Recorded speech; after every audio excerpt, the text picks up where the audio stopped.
पटाखे उड़कर पटाखे शुरू कर ले दिल्ली तुले हल्ली तुले कांग्रेस कांग्रेस राहुल गांधी के यूटी खदर ಅವರಿಗೆ ಸಂತೋಷ್ ಕುಮಾರ್ ಶೆಟ್ಟಿ ಅವರಿಗೆ ಕಾಂಗ್ರೆಸ್ ಕಾಂಗ್ರೆಸ್ ಕಾಂಗ್ರೆಸ್ ಜೈ ಜೈ ಕಾಂಗ್ರೆಸ್ ಕಾಂಗ್ರೆಸ್ ಪಕ್ಷಕ್ಕೆ ರಾಹುಲ್ ಗಾಂಧಿ ಅವರಿಗೆ ಯೂಟಿ ಖದರ್ ಅವರಿಗೆ ಈಗ ನೋಡಾತು ಈಗಲೇ ಅವಳು ತರಗುಡಿ ಬೈಟ್ ಇಡ್ತಾರೆ ಸಂದೇಶನ ಬಿನ ಇಂಕರ್ ಘೋಷಣೆ ಬಿಡುವಂತಿಲ್ಲ ಘೋಷಣೆ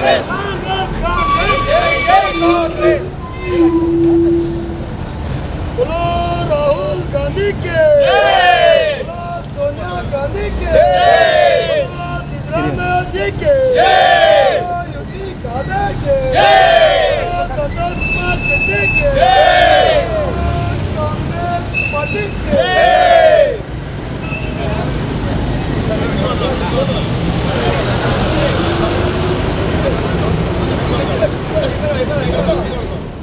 ಈ ದಿವಸ ಉಳ್ಳಾಲ ಬ್ಲಾಕ್ ಕಾಂಗ್ರೆಸ್ ವತಿಯಿಂದ ಮತ್ತು ಕೊಣಾಜೆ ಗ್ರಾಮದ ಮತ್ತು ಎಲ್ಲ ಕಾಂಗ್ರೆಸ್ ಕಾರ್ಯಕರ್ತರು ನಾವೆಲ್ಲ ಇಲ್ಲಿ ಸೇರಿದ್ದೇವೆ. ಇತ್ತೀಚೆಗೆ ನಡೆದಂತಹ ಪಂಚರಾಜ್ಯಗಳ ಚುನಾವಣೆಯಲ್ಲಿ 3 ರಾಜ್ಯಗಳಲ್ಲಿ ಕಾಂಗ್ರೆಸ್ ಪಕ್ಷ ಜಯಬೇರಿಯನ್ನು ಗಳಿಸಿದಂತಹ ಈ ಒಂದು ಸಂದರ್ಭದಲ್ಲಿ ನಾವೆಲ್ಲ ಬಹಳ ಸಂತೋಷದಿಂದ ಇದ್ದೇವೆ. ಬಹುಶಃ ಕಳೆದ 4.5 ವರ್ಷಗಳಿಂದ ಅಧಿಕಾರಕ್ಕೆ ಬಂದಂಥ ನರೇಂದ್ರ ಮೋದಿಯವರು ಯಾವುದೇ ಅಭಿವೃದ್ಧಿ ಕೆಲಸಗಳನ್ನು ಮಾಡದೆ ಜನರಿಗೆ ಪೊಳ್ಳು ಭರವಸೆಗಳನ್ನು ನೀಡಿ ಇವತ್ತು ಜನರನ್ನು ಬೀದಿಗೆ ತಳ್ಳುವಂಥ ಒಂದು ಸನ್ನಿವೇಶವನ್ನು ಈ ದೇಶದಲ್ಲಿ ಒದಗಿಸಿದ್ದಾರೆ. ಇವತ್ತು ನಿಮಗೆಲ್ಲ ಗೊತ್ತಿರುವಂತೆ ನಮ್ಮ RBI ಅವರ ಗವರ್ನರ್ ಈಗಾಗಲೇ ರಾಜೀನಾಮೆಯನ್ನು ಕೊಟ್ಟಿದ್ದಾರೆ. ಅವರ ಆರ್ಥಿಕ ಸಲಹೆಗಾರರು ಕೂಡ ರಾಜೀನಾಮೆಯನ್ನು ಕೊಟ್ಟಿದ್ದಾರೆ. ದೇಶದಲ್ಲಿರುವಂತಹ ನಮ್ಮ ಒಂದು ಏನೋ ಒಂದು ಅಪಾಯಕಾರಿ ಸ್ಥಿತಿಯಲ್ಲಿ ಒದಗಿದೆ ಅಂತ ಹೇಳಿದರೆ ನಮ್ಮ ಒಂದು RBIಯಲ್ಲಿರುವಂಥ ಒಂದು ಹಣವನ್ನು ಕೂಡ ಈಗ ಡ್ರಾ ಮಾಡುವಂಥ ಒಂದು ಸಿಚುವೇಶನ್ಗೆ ಮೋದಿಯವರು ದೇಶವನ್ನು ತಂದೊಡ್ಡಿದ್ದಾರೆ. ಇದನ್ನು ಪ್ರತಿಭಟಿಸಿ ಈಗಾಗಲೇ RBI ಅವರ ಗವರ್ನರ್ ಅವರು ರಾಜೀನಾಮೆ ಕೊಟ್ಟಿದ್ದಾರೆ. ದೇಶದ ಆರ್ಥಿಕ ಪರಿಸ್ಥಿತಿ ಚಿಂತಾಜನಕವಾಗಿದೆ.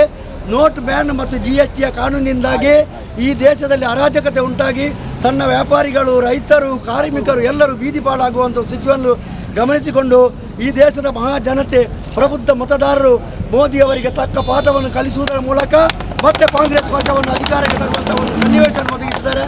ಈ ಸಂದರ್ಭದಲ್ಲಿ ನಮ್ಮ ಸಂತೋಷ್ ಕುಮಾರ್ ಶೆಟ್ಟಿ ಬ್ಲಾಕ್ ಕಾಂಗ್ರೆಸ್ ಅಧ್ಯಕ್ಷರ ನೇತೃತ್ವದಲ್ಲಿ ಇಲ್ಲಿ ನಾವು ಒಂದು ವಿಜಯೋತ್ಸವವನ್ನು ಆಚರಿಸುತ್ತಾ ಇದ್ದೇವೆ. ಅವರಿಗೆ ನಿಮ್ಮೆಲ್ಲರ ಪರವಾಗಿ ನಾನು ಸ್ವಾಗತವನ್ನು ಬಯಸ್ತಾ ಇದ್ದೇನೆ. ಬ್ಲಾಕ್ ಕಾಂಗ್ರೆಸ್ನ ಉಪಾಧ್ಯಕ್ಷರಾದಂಥ ಮುಸ್ತಫಾರವರು, ಗ್ರಾಮ ಪಂಚಾಯತ್ ಅಧ್ಯಕ್ಷರಾದಂಥ ನಜರ್ ಅವರು, DCC ಸದಸ್ಯರಾದಂಥ ನಮ್ಮ ಶ್ರೀನಿವಾಸ್ ಶೆಟ್ಟಿ ಅವರು, ತಾಲೂಕು ಪಂಚಾಯತ್ ಸದಸ್ಯ ಸಿದ್ದೀಕರ್ ಅವರು ಮತ್ತು ಪಕ್ಷದ ನಮ್ಮ ತಾಲೂಕು ಪಂಚಾಯತ್ ಸದಸ್ಯರಾದಂಥ ಪದ್ಮಾವತಿ ಅವರು, ಸುರೇಖರ್ ಅವರು ಎಲ್ಲರೂ ಇಲ್ಲಿದ್ದಾರೆ. ನಮ್ಮ ಬ್ಲಾಕ್ ಕಾಂಗ್ರೆಸ್ಸಿನ ಸಂಘಟನಾ ಕಾರ್ಯದರ್ಶಿಗಳಂಥ ಸಲೀಮ್ರವರು ಮತ್ತು ಎಲ್ಲ ಗ್ರಾಮ ಪಂಚಾಯತ್ನ ಮಾಜಿ ಅಧ್ಯಕ್ಷರ ಅಚ್ಯುತ ಗಟ್ಟಿಯವರು, ವಲಯ ಕಾಂಗ್ರೆಸ್ಸಿನ ಅಧ್ಯಕ್ಷರಾದಂಥ ಪದ್ಮನಾಭ ಗಟ್ಟಿಯವರು ಮತ್ತು ಇಲ್ಲಿ ಬಂದಿರುವಂಥ ಕಿಶೋರ್ ಗಟ್ಟಿಯವರು, ಎಲ್ಲ ಪಕ್ಷದ ಮುಖಂಡರಿಗೂ ತಲಪಾಡಿ ವಲಯ ಕಾಂಗ್ರೆಸ್ ಅಧ್ಯಕ್ಷ ದಿನೇಶ್ ಶೆಟ್ಟಿ ಅವರು, ಪಕ್ಷದ ಗಣೇಶ್ ಶೆಟ್ಟಿ ಅವರು, ಪಕ್ಷದ ವಿವಿಧ ಮುಖಂಡರುಗಳಿಗೆ ಸ್ವಾಗತವನ್ನು ಬಯಸಿಕೊಂಡು ಈ ದೇಶ ಬದಲಾವಣೆಯನ್ನು ಬಯಸಿದೆ. ಈ ಬದಲಾವಣೆಗಳಲ್ಲಿ ನಾವೆಲ್ಲ ಒಟ್ಟಾಗಿ ಜಯವಾಗರನ್ನು ಆಶಿಸುವಂಥ ಸಂದರ್ಭದಲ್ಲಿ ನಿಮಗೆಲ್ಲರಿಗೂ ಮತ್ತೊಮ್ಮೆ ಸ್ವಾಗತವನ್ನು. ಕಾಂಗ್ರೆಸ್ ಪಕ್ಷಕ್ಕೆ ರಾಹುಲ್ ಗಾಂಧಿ ಅವರಿಗೆ ಉಳ್ಳಾಲ ಬ್ಲಾಕ್ ಕಾಂಗ್ರೆಸ್ ವತಿಯಿಂದ ನಾವು ಒಂದು ಪಂಚರಾಜ್ಯ ಚುನಾವಣೆಯ ಫಲಿತಾಂಶದ ಒಂದು ಕಾಂಗ್ರೆಸ್ಗೆ ಜಯಬೇರಿ ಗಳಿಸಿದ ಸಂದರ್ಭದಲ್ಲಿ ನಾವು ಇವತ್ತೊಂದು ಈ ಸಭೆಯನ್ನು ವಿಜಯೋತ್ಸವ ಆಚರಿಸುತ್ತಿದ್ದೇವೆ. ಇಲ್ಲಿ ಬಂದಂಥ ನಮ್ಮ ಎಲ್ಲ ಪಕ್ಷದ ಮುಖಂಡರಿಗೆ ಸ್ವಾಗತ ಬಯಸಿಕೊಂಡು ನಮ್ಮ ಈ ಒಂದು ಛತ್ತೀಸ್ಗಢ, ಮಧ್ಯಪ್ರದೇಶ ಮತ್ತು ನಮ್ಮ ರಾಜಸ್ಥಾನ ಈ 3 ರಾಜ್ಯಗಳು BJPಯ ಭದ್ರಕೋಟೆ.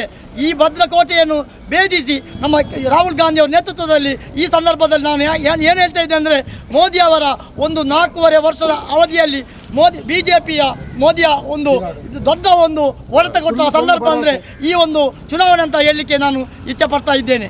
ಬಂಧುಗಳೇ, ಮೋದಿಯವರು ಅಧಿಕಾರ ಬಂದ ಸಂದರ್ಭದಲ್ಲಿ ನಮ್ಮ ಈ ಒಂದು ಇಡೀ ದೇಶದ ಒಂದು ಏನುಂಟು ನಿಮಗೆ ಆಕಾಶದಿಂದ ಚಂದ್ರನನ್ನು ಕೆಳಗೆ ತರ್ತೇನೆ ಅಂತ ಒಂದು ಪೊಳ್ಳು ಭರವಸೆಯನ್ನು ಕೊಟ್ಟರು. ಏನು ನಿಮಗೆ ನಾನು ಈ ದೇಶದ ಅಚ್ಚೇ ದಿನ ಬರ್ತದೆ, ನಿಮಗೆ ಪ್ರತಿಯೊಬ್ಬರ ಒಂದು ಅಕೌಂಟಿಗೆ 15 ದೇಶ ತರ್ತೇವೆ, ಮತ್ತು ಈ ಹೊರ ದೇಶದಿಂದ ಬ್ಲ್ಯಾಕ್ ಹಣವನ್ನು ತರ್ತೇವೆ ಎಂದು ಅನೇಕ ಸುಳ್ಳು ಭರವಸೆ ತಂದು ಈ ಜನರನ್ನು ಮೋಸ ಮಾಡಿದರು. ಈ 4.5 ವರ್ಷದಲ್ಲಿ ಮೋದಿಯನ್ನು ಈ ದೇಶದ ಜನರು ದೇವರಂತೆ ಕಾಣ್ತಾ ಇದ್ದರು. ಆದರೆ ಈ ಪಂಚರಾಜ್ಯ ಚುನಾವಣೆಯ ಸಂದರ್ಭದಲ್ಲಿ ಜನರಿಗೆ ಎಲ್ಲರಿಗೂ ಗೊತ್ತಾಗಿದೆ, ಈ ಮೋದಿಯವರು ಜನರಿಗೆ ಮೋಸ ಮಾಡ್ತಾರೆ. ಮತ್ತು ಅನೇಕ ಈ ಮೋದಿ ಅವರು ಅಧಿಕಾರ ಬಂದ ಅನೇಕ ತಂದಂಥ ನಿರ್ಧಾರಗಳು ಇಡೀ ನಮ್ಮ ದೇಶದ ಜನಸಾಮಾನ್ಯರ ಬದುಕನ್ನೇ ಬರಡಾಗಿ ಮಾಡಿತ್ತು. ಅನೇಕ ಮತ್ತೊಂದು ಹೇಳಲಿಕ್ಕೆ ಇಚ್ಛಪಡ್ತಾ ಇದ್ದೇನೆ. ಇವರು ಹೇಳ್ತಾರೆ ರೈತರು ನಮ್ಮ ದೇಶದ ಬೆನ್ನೆಲುಬು ಅಂತ ಹೇಳ್ತಾರೆ. ರೈತರು ಈ ದೇಶದ ಬೆನ್ನೆಲುಬು ಅಂತ ಹೇಳ್ತಾರೆ. ರೈತರಿಗೆ ಏನು ಮಾಡಿದ್ದಾರೆ? ಮೊನ್ನೆ ಡೆಲ್ಲಿಯಲ್ಲಿ ಇಡೀ ಒಂದು ನಮ್ಮ ದೇಶದ ಅನೇಕ ಇಡೀ ರಾಜ್ಯದಿಂದ ಬಂದಂಥ ಒಂದು ನಮ್ಮ ರೈತರು ಅಲ್ಲಿ ಪ್ರತಿಭಟನೆ ಮಾಡಿದರು. ಏನು ಇವರು ಅವರಿಗೆ ಏನು ಅವರ ಬೆಲೆಗೆ ಏನು ಬೆಂಬಲ ಬೆಲೆ ಇಲ್ಲ. ಮತ್ತು ಅವರಿಗೆ ಏನು ಮಾಡಿದರು? ಮತ್ತೊಂದು ಅವರು ನಾವು ನಿಮಗೆ ಸಾಲ ಮನ್ನಾ ಮಾಡ್ತೇವೆ ಅಂತ ಹೇಳಿದರು. ಆದರೆ ಇವರು ಮಾಡಿದ್ದೇನು? ಉದ್ದಿಮೆದಾರರಿಗೆ 6 ಲಕ್ಷ ಕೋಟಿ 6 ಲಕ್ಷ ಹೆಚ್ಚು ಹಣವನ್ನು ಅವರಿಗೆ ಮನ್ನಾ ಮಾಡಿದರು. ಆದರೆ ರೈತರಿಗೆ ನಾನೊಂದು ಮಾತನ್ನು ಹೇಳ್ತಾ ಇದ್ದೇನೆ. ಈ ದೇಶದ ರೈತರು ಮಧ್ಯಪ್ರದೇಶ ಇರ್ಬೋದು, ಗುಜರಾತ್ ಇರ್ಬೋದು, ಛತ್ತೀಸ್ಗಢ ಇದು ಈ ಎಲ್ಲ ಅಲ್ಲಿಯ ಒಂದು ರಾಜ್ಯದ ರೈತರು ಈ ನಮ್ಮ ಮೋದಿಯ ವಿರುದ್ಧ ಬಂಡೆಯಲ್ಲಿ ಪರಿಣಾಮವಾಗಿ ಮತ್ತು ರಾಹುಲ್ ಗಾಂಧಿ ಅವರ ಈ 6 ತಿಂಗಳಿಂದ ಈ ಪಂಚರಾಜ್ಯ ಚುನಾವಣೆಯಲ್ಲಿ ಅವರು ಇಡೀ ದೇಶಕ್ಕೆ ಆಗಲಿಕ್ಕೆ ಆ 3 ರಾಜ್ಯಕ್ಕೆ ಎಲ್ಲ ಹೋಗಿಕೊಂಡು ಈ ಮೋದಿಯವರ ಸುಳ್ಳು ಭರವಸೆಗೆ ನೀವು ಇದಕ್ಕೆ ಮರಳಾಗಬಾರ್ದು, ಮುಂದಿನ ಭಾರತಕ್ಕೆ ಗಂಡಾಂತರ ಇದೆ ಹೇಳುವ ಸಂದರ್ಭದಲ್ಲಿ ಈ ಚುನಾವಣೆಯಲ್ಲಿ 3 ರಾಜ್ಯಗಳಲ್ಲಿ ಈ 3 ರಾಜ್ಯದಲ್ಲಿ ರಾಜಸ್ಥಾನದಲ್ಲಿ 5 ವರ್ಷ ಆಳ್ವಿಕೆ ಇತ್ತು, ಛತ್ತೀಸ್ಗಢದಲ್ಲಿ 10 ವರ್ಷ ಇತ್ತು, ಮತ್ತು 15 ವರ್ಷ, ಮಧ್ಯಪ್ರದೇಶದಲ್ಲಿ 15 ವರ್ಷ ಇತ್ತು. ಈ 3 ರಾಜ್ಯದ ನಾನು ಹೇಳಲಿಕ್ಕೆ ಇಚ್ಛಪಡ್ತಾ ಇದ್ದೇನೆ. ಇವರು ಒಳ್ಳೆಯ ಅಧಿಕಾರ ಕೊಟ್ಟಿದ್ದರೆ ಈ ರಾಜ್ಯದಲ್ಲಿ ಮೋದಿ ಅವರು ಏನು ಒಳ್ಳೆಯ ಮಾಡಿದರೆ ಈ ಅಧಿಕಾರ ಬರ್ತಿತ್ತು. ಆದರೆ ಇವರು ಮತ್ತೊಂದು ವಿಷಯವನ್ನು ಹೇಳಲಿಕ್ಕೆ ಇಚ್ಛಪಡ್ತಾ ಇದ್ದೇನೆ. ನಮ್ಮ ರಾಹುಲ್ ಗಾಂಧಿ AC ಅಧ್ಯಕ್ಷರಾದ ರಾಹುಲ್ ಗಾಂಧಿ ಅವರ ಮೇಲೆ ಹಗುರವಾದ ಮಾತನಾಡ್ತಾ ಇದ್ದರು. ಇವರು ಅವರನ್ನೊಂದು ಹೀನರಿಸಿ ಆದರೂ ನಮ್ಮ ರಾಹುಲ್ ಗಾಂಧಿ ಅವರು ಅದಕ್ಕೆ ಯಾವ ಬಗ್ಗದೆ ಈ ದೇಶದ ಯುದ್ಧಗಳನ್ನು ಸಂಚರಿಸಿ ಕಾಂಗ್ರೆಸ್ ಪಕ್ಷವನ್ನು ತಳಮಟ್ಟದಿಂದ ಎದ್ದು ತರುವ ಕೆಲಸವನ್ನು ಮಾಡಿದ್ದಾರೆ. ಈ ಸಂದರ್ಭದಲ್ಲಿ ನಾನು ರಾಹುಲ್ ಗಾಂಧಿ ಅವರಿಗೆ ದೊಡ್ಡ ರೀತಿಯ ಅಭಿನಂದನೆ ಸಲ್ಲಿಸ್ತಾ ಈ ಸಂದರ್ಭದಲ್ಲಿ ಮತ್ತೊಂದು ವಿಷಯ, ನೋಟ್ ಬ್ಯಾನ್ ತಂದರು. ನೋಟ್ ಬ್ಯಾನ್ ತಂದ ಪರಿಣಾಮವಾಗಿ ಇಡೀ ದೇಶದ ಎಲ್ಲಿ ಯಾವ ಇದು ನಮ್ಮ ಕೆಲಸ ಆಗ್ತಾ ಇಲ್ಲ. ಇದು ಅವರಿಗೆ ಇನ್ನೂ ಅವರನ್ನು ಸಾಧಿಸ್ತಾ ಇದ್ದಾರೆ. ನಾನು ನೋಟ್ ಬ್ಯಾನ್ ಸರಿ, ಇವರ ದಬ್ಬಾಳಿಕೆ, ಇವರ ಸರ್ವಾಧಿಕ ಆಡಳಿತ ಈ 3 ರಾಜ್ಯದ ಚುನಾವಣೆ ಸಂದರ್ಭದಲ್ಲಿ ಅದು ಅವರಿಗೆ ದೊಡ್ಡ ರೀತಿಯ ಹೊಡೆತವನ್ನು ಕೊಟ್ಟಿದೆ. ಮುಂದಿನ ದಿನಗಳಲ್ಲಿ ನಮ್ಮ ರಾಹುಲ್ ಗಾಂಧಿ ಅವರು ಈ ದೇಶದ ಪ್ರಧಾನಿ ಆಗ್ತಾರೆ. ಈ ಪಂಚರಾಜ್ಯದ ಚುನಾವಣೆ ಈ ಮುಂದಿನ 19ನೇ ಮಹಾಸಮರದ ಕೇಂದ್ರ ಚುನಾವಣೆಯಲ್ಲಿ ಇದು ನಮ್ಮ ಮುಂದಿನ ದಿನಗಳಲ್ಲಿ ನಮ್ಮ ರಾಹುಲ್ ಗಾಂಧಿ ಅವರು ಮುಂದಿನ ಪ್ರಧಾನಿ ಖಂಡಿತ ಆಗ್ತಾರೆ. ಇದಕ್ಕೆ ನಮ್ಮ ಕಾರ್ಯಕರ್ತ ಬಂಧುಗಳು ಇಡೀ ದೇಶದಲ್ಲಿ ಇದಕ್ಕೆ ಸಜ್ಜಾಗಿದ್ದಾರೆ ಅಂತ ಹೇಳಿಕೊಂಡು ಮುಂದಿನ ದಿನಗಳಲ್ಲಿ ಮೋದಿ ಆಟ ನಡೆಯುವುದಿಲ್ಲ. ಖಂಡಿತವಾಗಿ ಮುಂದಿನ 2ನೇ ಅವಧಿಗೆ ಮೋದಿ ಅವರು ಅಧಿಕಾರಕ್ಕೆ ಬರುವುದಿಲ್ಲ ಅಂತ ಹೇಳಿಕೊಂಡು ನನ್ನ 2 ಮಾತನ್ನು ಮುಗಿಸ್ತೇನೆ. ನಡೆದಂಥ ಪಂಚರಾಜ್ಯಗಳ ವಿಧಾನಸಭಾ ಚುನಾವಣೆಯಲ್ಲಿ ನಿನ್ನೆ ಬಂದಂಥ ಫಲಿತಾಂಶದ ಇಲ್ಲಿ ಕಾಂಗ್ರೆಸ್ ಪಕ್ಷ 5 ರಾಜ್ಯಗಳಲ್ಲಿ 3 ರಾಜ್ಯಗಳಲ್ಲಿ ವಿಜಯದ ಪತಾಕೆಯನ್ನು ಹಾರಿಸಿದರ ಪರಿಣಾಮ ಉಳ್ಳಾಳ ಬ್ಲಾಕ್ ಕಾಂಗ್ರೆಸ್ ವತಿಯಿಂದ ಈ ದಿನ ನಾವು ವಿಜಯೋತ್ಸವವನ್ನು ಆಚರಿಸುವಂಥ ಈ ಸಂದರ್ಭದಲ್ಲಿ ಇಲ್ಲಿ ಉಪಸ್ಥಿತರಿರುವಂಥ ಉಳ್ಳಾಳ ಬ್ಲಾಕ್ ಕಾಂಗ್ರೆಸ್ನ ಅಧ್ಯಕ್ಷರಾದಂಥ ಸಂತೋಷ್ ಶೆಟ್ಟಿ ಅವರೇ, ಇಲ್ಲಿ ಉಪಸ್ಥಿತರಿರುವಂಥ ಪಕ್ಷದ ಜಿಲ್ಲಾ ಮಟ್ಟ, ಬ್ಲಾಕ್ ಮಟ್ಟ ಮತ್ತು ಗ್ರಾಮ ಮಟ್ಟದ ಎಲ್ಲ ಮುಖಂಡರುಗಳೇ, ಇಲ್ಲಿ ಉಪಸ್ಥಿತರಿರುವಂಥ ಪತ್ರಿಕಾ ಮಾಧ್ಯಮದ ಎಲ್ಲ ಬಂಧುಗಳೇ, ಈ ದಿನ ನಮಗೆ ಉಳ್ಳಾಳ ಬ್ಲಾಕಿನ ಕಾಂಗ್ರೆಸ್ ಕಾರ್ಯಕರ್ತರಿಗೆ ಮಾತ್ರ ಸಂತೋಷದ ದಿನ ಅಲ್ಲ, ದೇಶದ ಎಲ್ಲ ಹೆಚ್ಚಿನ ಜನತೆಗೆ ಸಂತೋಷದ ದಿನ. ಯಾಕಂತ ಹೇಳಿದರೆ ಕಳೆದ ಲೋಕಸಭಾ ಚುನಾವಣೆಯಲ್ಲಿ ಈಗಿನ ದೇಶದ ಪ್ರಧಾನ ಮಂತ್ರಿ ಆದಂಥ ನರೇಂದ್ರ ಮೋದಿಯವರು ದೇಶಾದ್ಯಂತ ಸಂಚರಿಸುವಂಥ ಸಂದರ್ಭದಲ್ಲಿ BJP ಪಕ್ಷ ಈ ದೇಶದಲ್ಲಿ ಅಧಿಕಾರಕ್ಕೆ ಬಂದರೆ ಬೇರೆ ಬೇರೆ ವಿಚಾರಗಳನ್ನು ಮುಂದಿಟ್ಟುಕೊಂಡು ಈ ದೇಶದ ಅಭಿವೃದ್ಧಿಯನ್ನು ಮಾಡುತ್ತೇನೆ ಎಂಬ ಭರವಸೆಯನ್ನು ನೀಡಿದರು. ಭರವಸೆ ನೀಡಿದ ಮೇರೆಗೆ ಈ ದೇಶದ ಜನ ಮೆಜಾರಿಟಿಯಲ್ಲಿ 282 ಸ್ಥಾನಗಳನ್ನು BJPಗೆ ಕೊಡುವುದರ ಮೂಲಕ ಈ ದೇಶದಲ್ಲಿ BJP ಪಕ್ಷವನ್ನು ಅಧಿಕಾರಕ್ಕೆ ತಂದಿತ್ತು. ನರೇಂದ್ರ ಮೋದಿಯವರು ಪ್ರಧಾನಮಂತ್ರಿ ಆದರು. ನರೇಂದ್ರ ಮೋದಿಯವರು ಪ್ರಧಾನಮಂತ್ರಿ ಆದ ನಂತರ ಈ ಕಳೆದ 4.5 ವರ್ಷಗಳಲ್ಲಿ ಕಳೆದ ಲೋಕಸಭಾ ಚುನಾವಣೆಯಲ್ಲಿ ಕೊಟ್ಟಂಥ ಆಶ್ವಾಸನೆಗಳಲ್ಲಿ 100ರಲ್ಲಿ 25% ಕೂಡ ನರೇಂದ್ರ ಮೋದಿ ಮತ್ತು ಅವರ ಸರ್ಕಾರ ಈಡೇರಿಸಲಿಲ್ಲ ಎಂಬುದರ ಪರಿಣಾಮ ಈ 4.5 ವರ್ಷಗಳ ನಂತರ ನಡೆದಂಥ ಈ ಪಂಚರಾಜ್ಯಗಳ ಚುನಾವಣೆ, ಇದನ್ನು ಎಲ್ಲ ಪತ್ರಿಕೆಗಳು, ಎಲ್ಲ TV ಮಾಧ್ಯಮಗಳು ಮುಂದಿನ 2019ರ ಲೋಕಸಭಾ ಚುನಾವಣೆಯ ಸೆಮಿಫೈನಲ್ ಚುನಾವಣೆ ಅಂತೇಳಿ ಪ್ರತಿಬಿಂಬಿಸ್ತಾ ಇತ್ತು. ಯಾಕಂತ ಹೇಳಿದರೆ ಈ ಚುನಾವಣೆಯಲ್ಲಿ ಯಾವ ಪಕ್ಷ ಯಾವ ರಾಜ್ಯಗಳಲ್ಲಿ ಅಧಿಕಾರಕ್ಕೆ ಬರ್ತದೆ ಆ ಪಕ್ಷ ಖಂಡಿತವಾಗಿ 2019ರ ಲೋಕಸಭಾ ಚುನಾವಣೆಯಲ್ಲಿ ಕೇಂದ್ರದಲ್ಲಿ ಅಧಿಕಾರವನ್ನು ಹಿಡಿಯುತ್ತದೆ ಎಂಬ ಒಂದು ಮಾತನ್ನು ಹೇಳ್ತಾ ಇದ್ದರು. ಈಗ ನಮಗೆ ಗೊತ್ತಾಗ್ತಾ ಇದೆ, ಮೋದಿಯವರ ಸುಳ್ಳು ಭರವಸೆಗಳು ಈ ಪಂಚ ರಾಜ್ಯಗಳಲ್ಲಿ ಎಲ್ಲಿಯೂ ಕೂಡ ನಡೆಯಲಿಲ್ಲ. 5 ರಾಜ್ಯಗಳಲ್ಲಿ BJP ಪಕ್ಷಕ್ಕೆ ಅಧಿಕಾರಕ್ಕೆ ಬರಲಿಕ್ಕೆ ಆಗಲಿಲ್ಲ. BJP ಅಧಿಕಾರದಲ್ಲಿದ್ದಂಥ ಮಧ್ಯಪ್ರದೇಶ, ರಾಜಸ್ಥಾನ್, ಛತ್ತೀಸ್ಗಢ ಈ 3 ರಾಜ್ಯಗಳಲ್ಲೂ ಕೂಡ ಸೋಲನ್ನು ಅನುಭವಿಸುವುದರ ಮೂಲಕ ಮುಂದಿನ ಲೋಕಸಭಾ ಚುನಾವಣೆಯಲ್ಲಿ ಈ 3 ರಾಜ್ಯಗಳಲ್ಲಿ ಮಾತ್ರವಲ್ಲ, ದೇಶದಲ್ಲಿ BJP ಪಕ್ಷ ಖಂಡಿತವಾಗಿ ಇಲ್ಲಿ ಸೋಲನ್ನು ಅನುಭವಿಸಿ ಮುಂದಿನ ಹಂತದಲ್ಲಿ ರಾಹುಲ್ ಗಾಂಧಿಯವರ ನೇತೃತ್ವಕ್ಕೆ ಮನ್ನಣೆ ಸಿಕ್ಕಿದೆ ಅಂತ ಹೇಳಿಕೊಂಡು ಈ ರಾಹುಲ್ ಗಾಂಧಿಯವರು ಮುಂದಿನ 2019ರ ಚುನಾವಣೆಯಲ್ಲಿ ಖಂಡಿತವಾಗಿ ಈ ದೇಶದಲ್ಲಿ ಪ್ರಧಾನಮಂತ್ರಿ ಆಗ್ತಾರೆ ಎಂಬ ಒಂದು ನಿಟ್ಟಿನಲ್ಲಿ ಈ ಸಲದ ಪಂಚರಾಜ್ಯಗಳ ಚುನಾವಣೆಯ ಜನಾದೇಶ ಬಂದಿದೆ. ನಮ್ಗೆ ಗೊತ್ತಿದೆ, ಈ ದೇಶದ 30 ರಾಜ್ಯಗಳಲ್ಲೂ ಕೂಡ ಈ BJP ಪಕ್ಷ ಖಂಡಿತವಾಗಿ ಯಾವ ರಾಜ್ಯಗಳಲ್ಲೂ ಕೂಡ ಹೆಚ್ಚಿನ ಸ್ಥಾನಗಳನ್ನು ಗಳಿಸಲು ಖಂಡಿತವಾಗಿ ಸಾಧ್ಯವಾಗುತ್ತಿಲ್ಲ ಎಂಬ ಒಂದು ಸಂದೇಶವನ್ನು ಈ ಚುನಾವಣೆ ನೀಡಿದೆ. ನಮಗೆ ಭರವಸೆ ಇದೆ, ಮೊದಲು ಮೋದಿಯವರು ಪ್ರಧಾನಮಂತ್ರಿಯಾಗಿ ಕಳೆದ ಕರ್ನಾಟಕದ ಚುನಾವಣೆ ಆಗುವುದಕ್ಕಿಂತ ಮೊದಲು ಮೋದಿಯವರು ಮಾತಾಡುವಂಥ ಸಂದರ್ಭದಲ್ಲಿ ಕಾಂಗ್ರೆಸ್ ಪಕ್ಷದ ರಾಷ್ಟ್ರೀಯ ಅಧ್ಯಕ್ಷರಾದಂಥ ರಾಹುಲ್ ಗಾಂಧಿಯವರನ್ನು ಹೀಯಾಳಿಸಿಕೊಂಡು ರಾಹುಲ್ ಗಾಂಧಿ ಒಬ್ಬ ಬಚ್ಚ, ಏನು ಗೊತ್ತಿಲ್ಲದವರ ಥರ ಒಂದು ರೀತಿಯಲ್ಲಿ ಮಾತಾಡ್ತಾ ಇದ್ದರು. ದೇಶದಲ್ಲಿ ಕಾಂಗ್ರೆಸ್ ಮುಕ್ತ ಭಾರತವನ್ನು ಮಾಡ್ತೇವೆ ಎಂಬ ಮಾತನ್ನು ಹೇಳ್ತಿದ್ರು. ಕರ್ನಾಟಕ ಚುನಾವಣೆ ನಡೆಯುವುದಕ್ಕಿಂತ ಮೊದಲು ಈ ಪ್ರಧಾನಮಂತ್ರಿ ಮೋದಿಯವರು ಜನರನ್ನು ಉದ್ದೇಶಿಸಿ ಮಾತಾಡುವಂಥ ಸಂದರ್ಭದಲ್ಲಿ ಹೇಳ್ತಾ ಇದ್ರು, ಕಾಂಗ್ರೆಸ್ ಪಕ್ಷ PPP ಅಂತೇಳಿ PPPಯನ್ನು ಊದುತ್ತಾ ಇದ್ರು. PPP ಅಂದರೆ ಪಂಜಾಬ್ ಮತ್ತು ಪಾಂಡಿಚೇರಿ ಪಾರ್ಟಿ ಅಂತ ಹೇಳಿ ಕಾಂಗ್ರೆಸ್ ಪಾರ್ಟಿಯನ್ನು ಹೀನಾಯವಾಗಿ ಹೇಳ್ತಾ ಇದ್ದರು. ಈಗ ನಾವು ಮೋದಿಯವರಿಗೆ ಹೇಳ್ತಾ ಇದ್ದೇವೆ, BJPಯ ಕಾರ್ಯಕರ್ತರಿಗೆ, BJPಯ ನಾಯಕರಿಗೆ ಈ ಚುನಾವಣೆಯ ಫಲಿತಾಂಶ ಬಂದರೆ ನಾವು ಹೇಳ್ತಾ ಇದ್ದೇವೆ, ನೀವು ಊದುತ್ತಿರುವಂಥ PPP ಕೇವಲ ಇವತ್ತು ಕಾಂಗ್ರೆಸ್ ಪಾರ್ಟಿ ಪಂಜಾಬು ಪಾಂಡಿಚೇರಿಗೆ ಮಾತ್ರ ಸೀಮಿತವಾಗಿಲ್ಲ. ಅದರ ನಂತರ ಕರ್ನಾಟಕ, ಈಗ ರಾಜಸ್ಥಾನ್, ಛತ್ತೀಸ್ಗಢ ಮತ್ತು ಮಧ್ಯಪ್ರದೇಶ ಬರುವುದರ ಮೂಲಕ ದೇಶದ 6 ರಾಜ್ಯಗಳಲ್ಲಿ ಕಾಂಗ್ರೆಸ್ ಪಕ್ಷ ಆಡಳಿತ ಚುಕ್ಕಾಣಿಯನ್ನು ಹಿಡಿದುಕೊಂಡು ಮುಂದಿನ ಹಂತದಲ್ಲಿ BJP ನಿಮಗೆ ಜನರು ಬೇರೆ ಬೇರೆ ರಾಜ್ಯಗಳಲ್ಲಿ ಕೊಟ್ಟಂಥ ಅಧಿಕಾರ ಏನಿದೆ, ಖಂಡಿತವಾಗಿ ಮುಂದಿನ ಲೋಕಸಭಾ ಚುನಾವಣೆ ನಂತರ ನಡೆಯುವಂಥ ಯಾವುದೇ ವಿಧಾನಸಭಾ ಚುನಾವಣೆಯಲ್ಲೂ ಕೂಡ BJP ಹೀನಾಯ ಸೋಲನ್ನು ಕಾಣುವುದರ ಮೂಲಕ BJP ಕೂಡ ಕನಿಷ್ಠ ರಾಜ್ಯಗಳಲ್ಲಿ ಆಳುವಂಥ ಒಂದು ಪರಿಸ್ಥಿತಿಯನ್ನು ಈ ದೇಶದ ಜನತೆ ಖಂಡಿತವಾಗಿ ನೀಡ್ತಾ ಇದೆ.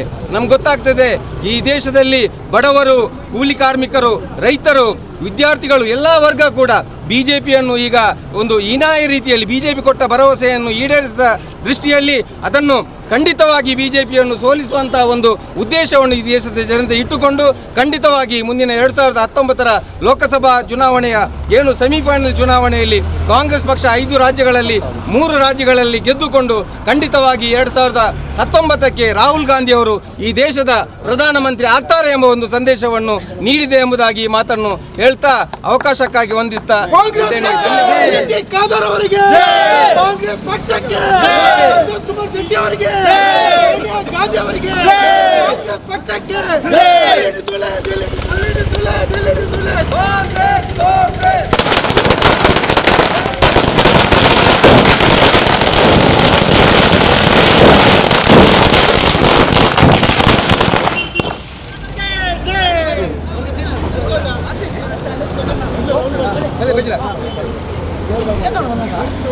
ಸಂತೋಷದ ಈ ಕ್ಷಣ ದೇಶದ ಜನರು ಕಾಂಗ್ರೆಸ್ ಪಕ್ಷಕ್ಕೆ ಮಾತ್ರ ಅಲ್ಲ, ಇವತ್ತು ಸಂತೋಷ ದೇಶದ ಪ್ರತಿಯೊಬ್ಬ ರೈತ, ಪ್ರತಿಯೊಬ್ಬ ನಾಗರಿಕರು, ಪ್ರತಿಯೊಬ್ಬ ಇಂಡಸ್ಟ್ರಿಯಲಿಸ್ಟ್, ಪ್ರತಿಯೊಬ್ಬ ಕಾರ್ಮಿಕ, ಪ್ರತಿಯೊಬ್ಬರು ಕೂಡ ಇವತ್ತು ಸಂತೋಷ ಪಡುವಂಥ ದಿವಸ.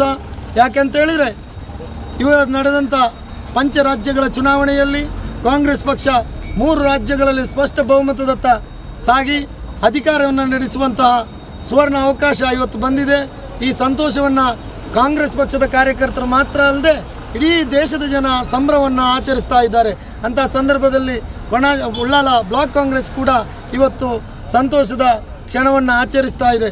ಈ ಸಂತೋಷದ ಈ ಕೂಟದಲ್ಲಿ ಭಾಗವಹಿಸಿದಂಥ ಕಾಂಗ್ರೆಸ್ ಪಕ್ಷದ ಎಲ್ಲ ನಾಯಕರುಗಳಿಗೆ ಶುಭಾಶಯನ್ನು ಹೇಳುತ್ತಾ, ಇವತ್ತು ನಡೆದಂಥ ಚುನಾವಣೆ, ಮೊನ್ನೆ ನಡೆದಂಥ ಚುನಾವಣೆ ಸತ್ಯ ಮತ್ತು ಅಸತ್ಯದ ಮಧ್ಯೆ ಧರ್ಮ ಮತ್ತು ಸುಳ್ಳಿನ ಮಧ್ಯೆ ನಡೆದಂಥ ಚುನಾವಣೆ.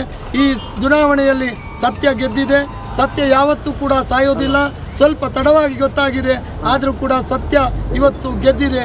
ಇವತ್ತು ಸುಳ್ಳಿನ ಸರಮಾಲೆಯನ್ನು ಸೃಷ್ಟಿಸಿ ಕಪಟ ಮೋಸ ವಂಚನೆಗಳಿಂದ ಇವತ್ತು ದೇಶವನ್ನು ಆಳಿದಂಥ BJP ಕ್ಷಣಿಕ ಸುಖವನ್ನು ಪಡೆದಾಗ ಅಧಿಕಾರದ ಹಾಮಿನಿಂದ, ಅಧಿಕಾರದ ದರ್ಪದಿಂದ ಈ ದೇಶದ ಸ್ವಾತಂತ್ರ್ಯಕ್ಕಾಗಿ ಹೋರಾಟ ಮಾಡಿದಂಥ ಕಾಂಗ್ರೆಸ್ ಪಕ್ಷವನ್ನು ಕಾಂಗ್ರೆಸ್ ಮುಕ್ತ ಭಾರತವನ್ನು ಮಾಡ್ತೇನೆ ಅನ್ನುವಂಥ ಅಧಿಕಾರದ ಅಹಂಕಾರದ ಮಾತನ್ನು ಆಡಿದ್ದಾರೆ. ಆ ಅಹಂಕಾರಕ್ಕೆ ಇವತ್ತು ತಕ್ಕದಾದಂಥ ಪಾಠವನ್ನು ಇವತ್ತು ಜನಸಾಮಾನ್ಯರು ಪಂಚರಾಜ್ಯಗಳ ಚುನಾವಣೆಯಲ್ಲಿ ಅವರಿಗೆ ತಕ್ಕ ಪಾಠವನ್ನು ಕಲಿಸಿದ್ದಾರೆ. ಅಹಂಕಾರ ಯಾರು ಮಾಡ್ತಾರೋ ಅವರಿಗೆ ಇನ್ನು ಮುಂದೆ ಕೂಡ ಇಲ್ಲಿ ಈ ಭೂಮಿಯಲ್ಲಿ ಇದು ಸತ್ಯದ ಮಣ್ಣು, ಈ ದೇಶ ಧರ್ಮದ ಮಣ್ಣು. ಈ ದೇಶ ಯಾವತ್ತೂ ಕೂಡ ಸತ್ಯ ಮತ್ತು ಸತ್ಯಕ್ಕೆ ಯಾವತ್ತೂ ಮಹಾಭಾರತ ಆಗಲಿ ರಾಮಾಯಣ ಆಗಲಿ ಯಾವುದೇ ಇದರಲ್ಲಿ ಕೂಡ ಸತ್ಯ ಯಾವತ್ತೂ ಕೂಡ ಗೆದ್ದಿದೆ. ಅದೇ ರೀತಿ ಕಾಂಗ್ರೆಸ್ ಪಕ್ಷ ಸತ್ಯದ ದಾರಿಯಲ್ಲಿದೆ. ಕಾಂಗ್ರೆಸ್ ಪಕ್ಷ ಧರ್ಮದಲ್ಲಿದೆ.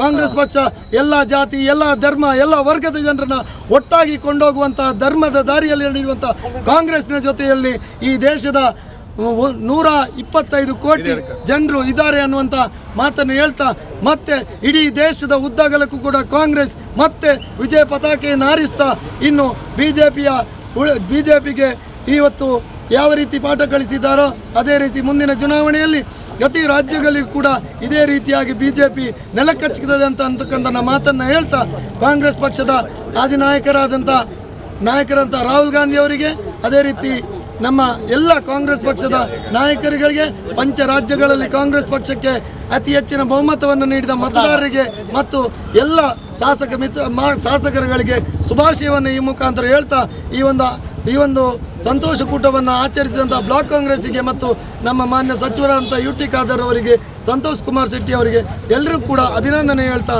ನನ್ನ ಮಾತನ್ನು